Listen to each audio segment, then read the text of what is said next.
some ancient pearls of wisdom. Some ancient pearls of wisdom. Greetings, dear, precious, beautiful spirit soul that you are. I want to just acknowledge who you are, that you're even listening to me or you're hearing what I'm sharing and such. And I really acknowledge you. Obviously, if you know people that would like this, if you share that, well, let them choose. I'm getting to. Because one of the actually secrets of the ancient wisdom is always to be authentic. Not to be a caricature, not to be a part in a play. I mean, we have roles to play. Mother, I've got that one, and a daughter, wife, girlfriend, teacher, speaker, producer, whatever. You have to look at all the names. But these are labels. And the labels are, in a sense, how we can categorize ourselves. People say, well, tell me about you. And everybody just tells you on their resume what they've done and what they do. But it really, there's something there about that person. But what you're doing is looking for a match that, someone's going to want you because of what you've got and you could do and all that kind of a thing. But so much what we are doing, and some of the real ancient wisdom, is always about the cause of trouble is the mind. And I want to read you some ancient wisdom. And this is from one of my articles I wrote in the Lotus Guide. And it's just great. They're wonderful people. When the mind of the yogi, and a yogi means to link with, yoke up with God. See, somebody said, well, I can't say that word because, I'm a Christian, I'm a Hindu, well, wait a minute. There's even people don't get this. When everything's divide and conquer, everything's fighting, it doesn't add up. It doesn't make real logical sense. Obviously, our source partner, we all have the same. And yet there's also infinite variety. And yet each and every one of us are as if the only child, because our partner, beloved, we are with. And I don't say is within us, but is with us residing, that we are in this belief, in a sense, that we are this limited physical body. And so when the mind of the yogi, and they're still aware then of under the divine, they're still aware, like that's what you want, in the consciousness, becomes devoid of material objects, when you clear the mind and detached from all material objects, when you see everything for what it is, you are perceiving through the glass clearly, or you're perceiving without any obstruction. And this is what happens.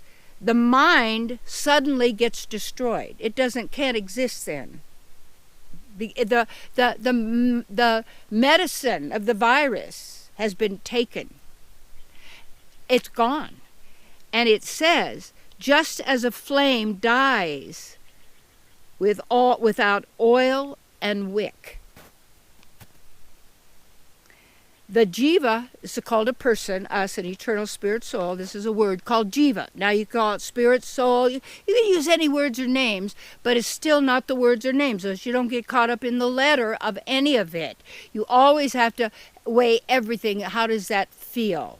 And is it divinely logical, good for all, including animals?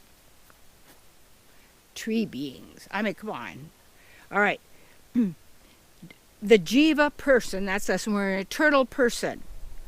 You don't need the eternal mind because you already have divine consciousness. This is who you are.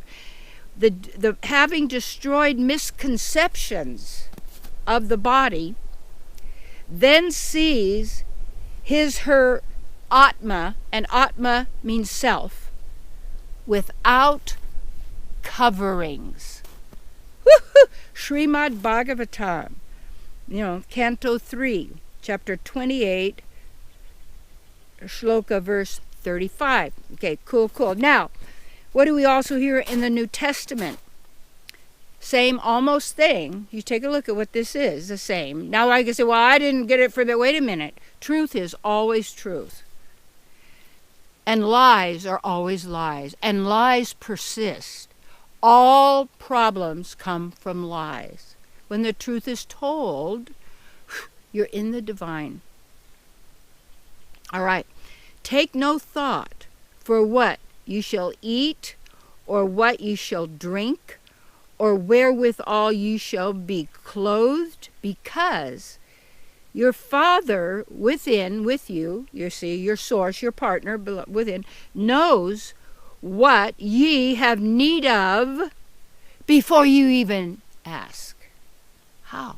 Asking is words, my dear. Sounds. That's why you work on realizing your own divine connection. That's some of the teachings of Jesus. Now, see, I have I got the name or the degree for my friend David Carmos, who is an Essene bishop, and he anointed me as an Essene bishop. Now, I really haven't really studied it all, but I already was living it in a sense. And that was the stories of the Essene Gospel of Peace, and the real realization that, people can't accept that your life can be magnificent. No, that's impossible. That's a dream. That's a lie. It's not. Wait a minute. You are magnificence. And what happens is, by getting us to believe all of these things, modern day this and that and this new thing and that new age or that old thing or that, let's get to open up, and we can find probably every religion is going to have some truth, or it couldn't stay where it is. Some have more truth than others because they're pointing you to who you are within. Others are always pointing you without someone else, this, all these stuff, and live by the letter, but not the spirit, which means not the soul. See? So here's the deal, too, and this is something I wrote, it gets written through me. I work at it, but, it's like I get to read it and go, whoa, somebody wrote that, that's good. How can this be? If this really is true, then there would be peace and harmony, given that each person would always be enough and have enough for whatever the need. However, the scarcity, fear, and guilt card is being played so strongly, as well as the program to always want more, and more, that it's the rare person who's willing to surrender into the divine and witness how the divine works out each moment for his or her topmost well-being and the well-being of all. Now people say, oh, that's really so far from it. It's a mind to get you back into fear. Okay. It's all set up for doubt. And when in doubt, people trust the mind. When in doubt, trust yourself. Because you know, not the mind. And then, there's another one I think here you might want to hear. Just as a dream is merely a creation of one's intelligence, but has no actual substance, that would be astral plane.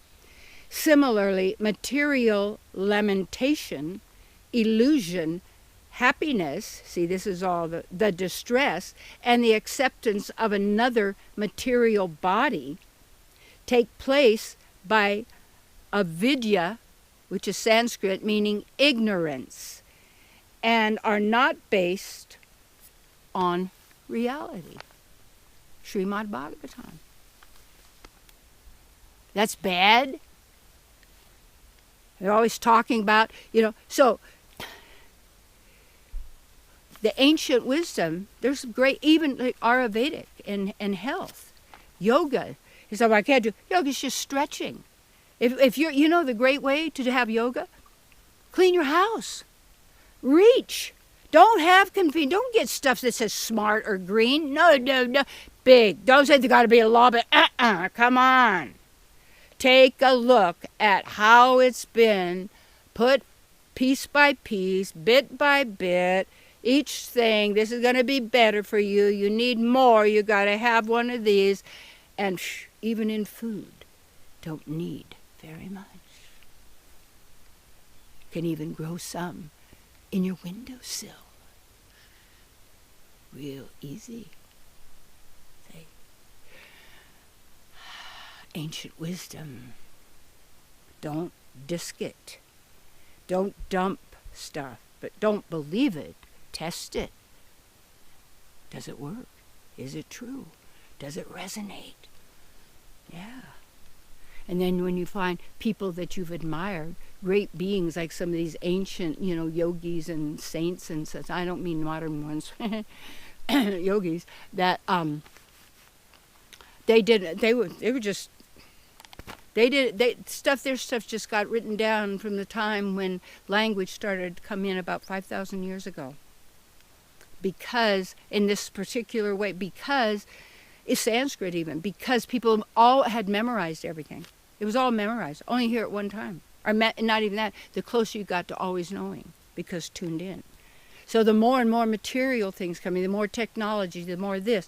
All of this affecting the more difference in food and how people live and all these stories and all this other stuff, everything that starts changing because our perception, our knowledge, what we believe is true and real, that's all changing all the time, you see.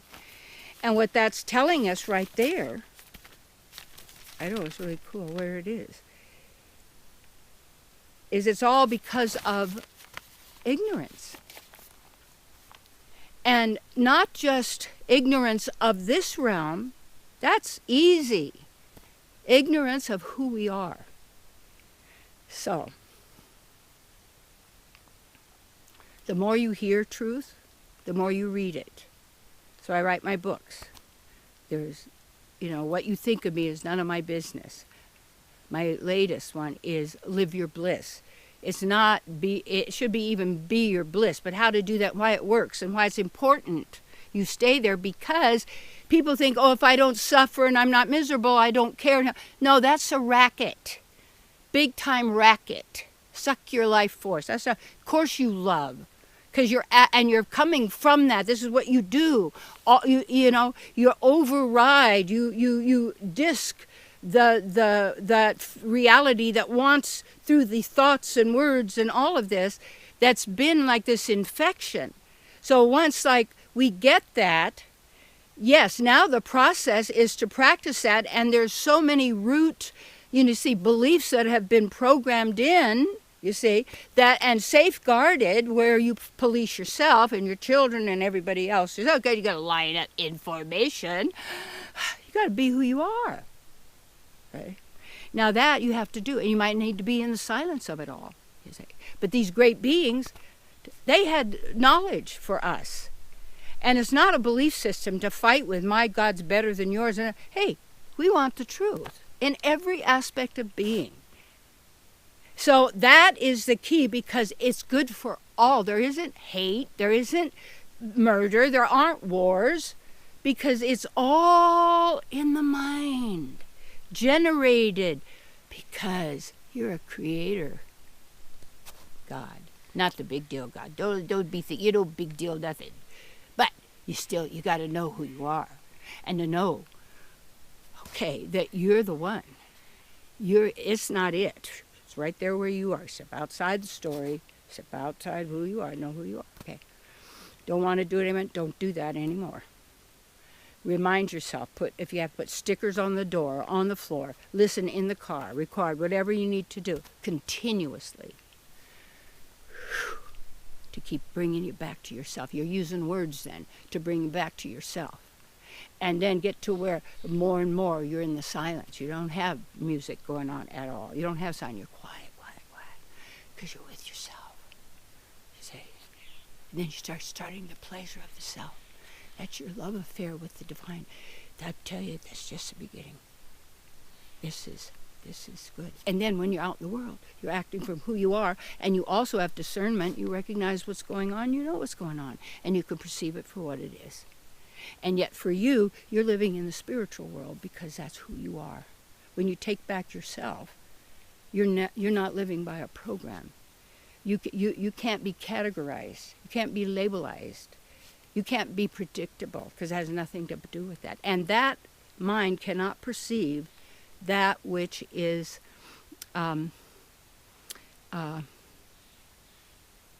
beyond words. Can't. Because or numbers can't operate, or geometrics, shapes, any of that it has no knowledge of that. It doesn't operate that way. That isn't it. It's us, and we always have that. Be the yogi. You link up, however you do. Be the. It's you, and then everywhere you go is holy ground. Yes. Yes. Own it.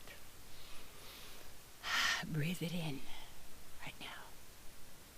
Greatness in ancient wisdom. Take the best, dump the rest, you see. You know that. Yeah. Right now.